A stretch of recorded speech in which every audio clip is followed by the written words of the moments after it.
Hey everyone, and welcome back. We're doing a deep dive today on something pretty crucial to, well, all of us, I guess. Water scarcity. We've got this article, How to Prepare for Water Scarcity, essential tips for every household. And we really want to kind of break it down for you. What's actually going on and what can you actually do about it, you know? It's funny. When you say water scarcity, most people think like, oh, yeah, that's happening over there somewhere far away.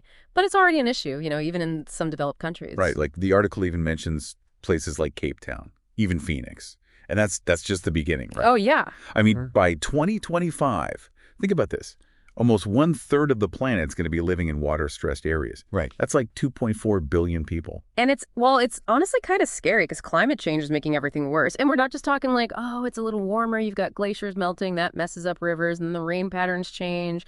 You get more droughts. It all adds up to a pretty serious problem. And it's only going to get more serious. Yeah, for sure. The article breaks it down into these like three main things they call the thirsty three.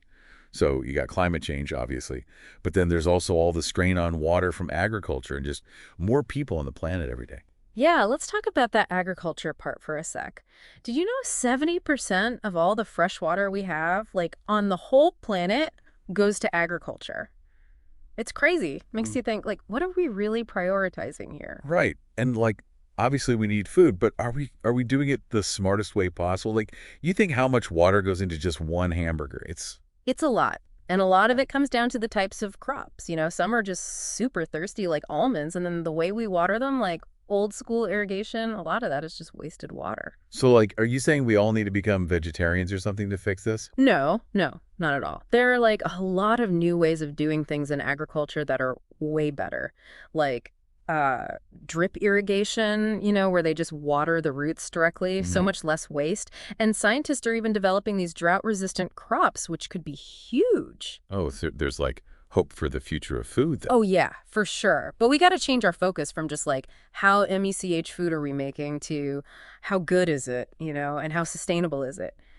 That means like putting money into research and new tech, encouraging farmers to do things differently, and maybe in changing those government subsidies that actually encourage the really water-intensive stuff. Sounds like policy changes are like really important here. Oh, they're crucial, but individuals can still make a difference too, even with agriculture, like Yeah. paying attention to what you eat and choosing to support farmers who are doing things the right way. It all adds up. Okay, so we've covered climate change, we've talked about agriculture. What about that third one, all the population growth happening? Well, it's simple math, really. You have more people, but the same amount of water, or even less because of climate change.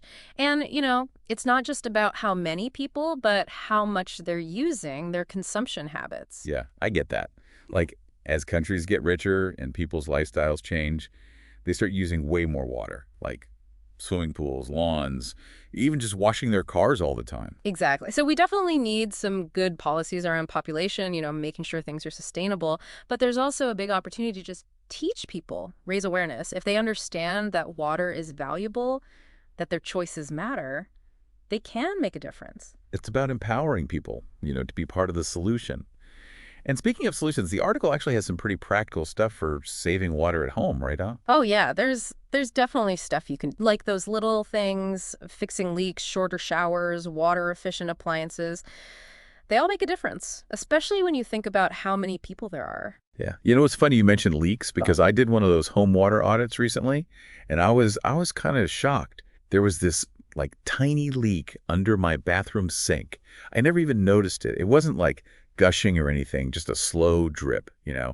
But it was wasting like gallons a day. Oh, yeah, that happens all the time. Those little drips, they add up. Think about how many houses, how many people.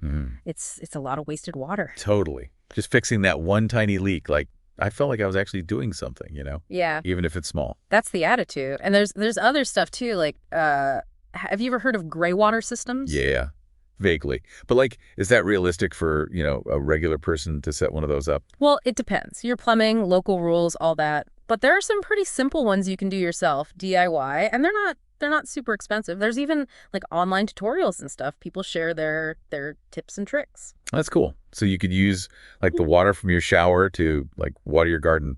Exactly. And speaking of being proactive, have you thought about rainwater harvesting? Oh yeah, that one I'm super interested in. It just feels like So cool to collect your own water, like you're kind of tapping into this hidden resource. Hmm. What are the best ways to do it? Lots of ways. But even if you keep it simple, it can make a big difference. Just think, you collect the rain off your roof, store it in barrels. Oh, my friend actually did that. It was pretty basic, just, a couple of barrels hooked up to their downspout thing, but they were watering their whole garden with it. Yeah. And it's crazy how much water you get from just one good rainstorm. It's amazing, right? And the money you save, both on your water bill, and it takes some pressure off the whole, city water system. Totally. So we talked a lot about like saving water, but the article also, it really stresses being prepared, Mm. especially if you live somewhere that has droughts or water shortages. They say you should have like 2 weeks worth of water stored for every single person in your house. That's so important. We take it for granted, that we can just turn on the tap and there's water. But emergencies happen, natural disasters, pipes break. Sometimes the water just, gets shut off for a while. Right. You don't really think about it until it happens. Yeah. So for like a family of 4, how much are we actually talking here for 2 weeks?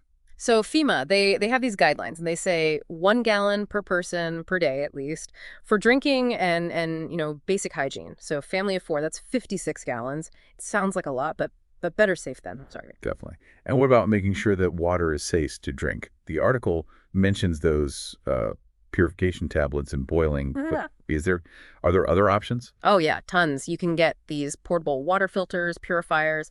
They take out, bacteria, viruses, all that. Some even use UV light to kill the bad stuff. So you get like extra protection. Okay, so we got our emergency checklist, 2 weeks of water, check, way to clean it, check. But what about like the bigger picture, long-term stuff, especially as climate change keeps getting worse? Well, that's where things get, pretty exciting, actually. The article talks about these new technologies, like atmospheric water generators. They sound kind of like science fiction almost. Oh yeah, that's the water from thin air thing, right? Like how does that work? It's simpler than you'd think. Basically condensation. These machines, they pull moisture out of the air, even if it's, pretty dry out. Wait, so you can actually make water from the air. That's crazy. I thought that was like a movie thing. How much can they actually make?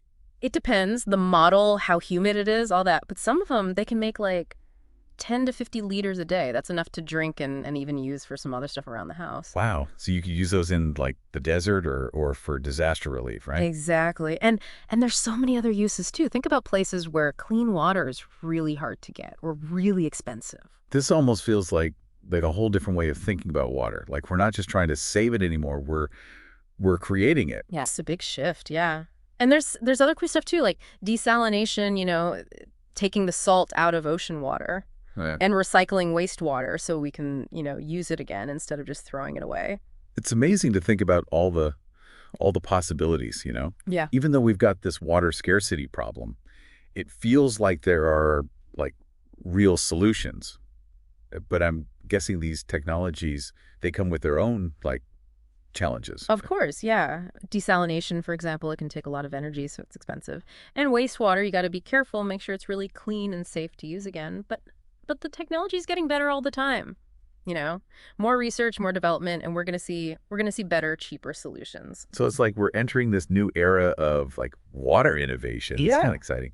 But I think it's important to remember that technology alone can't fix everything. We need to change the policies. We need to change how we use water, how we think about it. 100%. We got to stop thinking of water like it's unlimited. It's precious. It's valuable. We gotta treat it that way. So individual choices matter. Technology matters, and the whole system needs to change, Yeah. It's a lot, but it also feels hopeful, Yeah, and I think the most important thing is we're not helpless here. Everyone can do something. Make changes in your own life, support those organizations working on solutions, even just, talk to your friends and family about it. It all makes a difference. This whole deep dive has been like a real eye-opener for me, and I hope for our listeners too. We talked about what causes water scarcity. We talked about all these solutions. You even picked into the future of water tech. It's been great. It has, yeah. It just shows how important it is to stay informed about this. Water scarcity, it's a tough problem, but we can solve it. If we use what we know, we take action, and we really, really commit to finding solutions, we can make the future of water, a lot better. Not just for us, but for everyone who comes after us. As we're talking about all this stuff, like saving water, the appliances, even that water from air tech, it seems like we're getting pretty good at like dealing with water scarcity, right? Right. But what if we could go even further? Like not just deal with it, but actually change how we think about water altogether. Yeah, that's a really interesting idea. The article mentions this thing, a circular water economy, and that's kind of what you're talking about, right? Yeah, yeah, exactly. So instead of just like using less, we're thinking about like how do we catch the water, clean it, and then use it again for different things. Exactly. Like we do with other stuff, recycling paper or plastic. Why not water too? So instead of just trying to conserve it, we're thinking about how to like capture it, clean it, and use it over and over. Yeah. Think about it. You could use rainwater, stuff that would just run off to water your plants, flush the toilet. Or we could even treat wastewater, make it clean enough to water crops with, or even put it back into the ground. That's pretty ambitious, Yeah. but it makes sense. What are some of the biggest hurdles to actually making that happen? Well, a lot of it is the infrastructure. Our water systems now, they're designed to just go one way. You get the water, clean it, use it, and then it's gone. To make it Yeah. circular, you gotta change everything. New pipes, different kinds of treatment plants. Yeah, I bet there's a ton of like rules and regulations and stuff too. Are there any places that are like actually doing this already? Like the circular water thing? Oh yeah, Singapore is way ahead on this. They've got this whole system. They collect rainwater, they make water from the ocean, they clean and reuse their wastewater. It's all connected. A lot of other countries are looking to them, trying to learn how to do it. That's really cool. It feels like we're not just, trying to survive the water crisis anymore. We're actually trying to build a better future, a more sustainable one. Exactly. It shows what we can do, We're smart, we can figure things out even when the problem seems really big and scary. Water scarcity is a global problem, but we can solve it. We got the tech. We just gotta change our policies, get people involved and really change how we think about water. I love that. This deep dive has been, well, it's been awesome. I've learned so much, and it's given me like a lot of hope. Mm.